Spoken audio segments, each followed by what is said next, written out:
Et quand on a ramassé un plein panier de champignons, encore faut-il savoir les préparer et les cuisiner.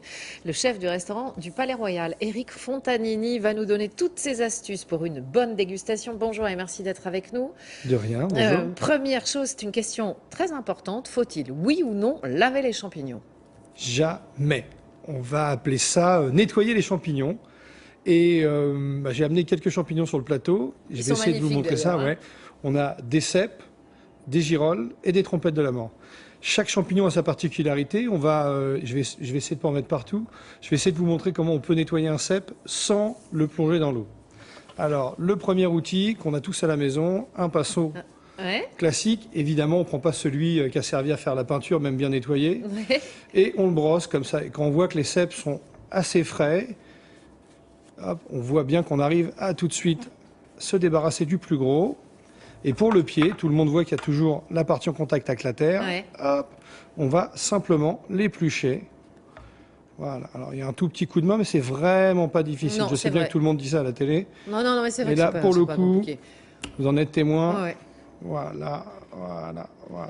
Et tout de suite, ça fait saliver. Et il a déjà une autre tête. Si jamais, avec la brosse, tout ne partait pas, résistez à la tentation de le tremper dans l'eau. Ouais. Et une simple petite brosse avec un peu d'eau.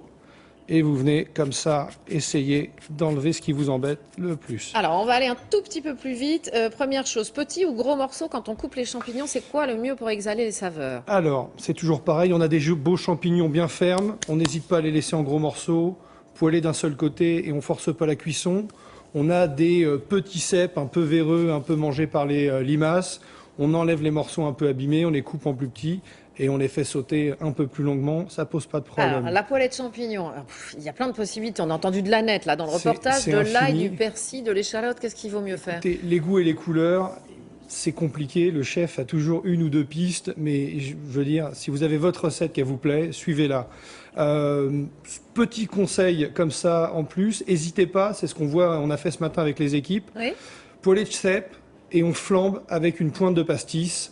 Ça marche très très bien. Dernière question, si on a vraiment une récolte abondante, est-ce qu'on peut congeler des champignons? Et si oui, comment? Est-ce qu'on les fait cuire avant ou pas? Alors, la congélation des champignons, ça marche, surtout pas d'eau, encore une fois. Voilà, même pas la petite brosse. On les nettoie et on les met comme ça au congélateur. Cru. D'accord. Surtout cru pour moi. Et si jamais vous avez l'habitude de faire des conserves, blanchis avec un petit peu de vinaigre d'alcool, essorés, on les met à l'huile et ça se passe très bien pour les cèpes. Merci à vous, Éric Fontanini. À noter que vous allez sortir bientôt 2 livres sur la cuisine du 18e et les sur légumes les oubliés. légumes oubliés. Merci infiniment Voilà. d'être venu sur notre plateau. Merci Vous à avez vous. fait saliver. On y compte bien.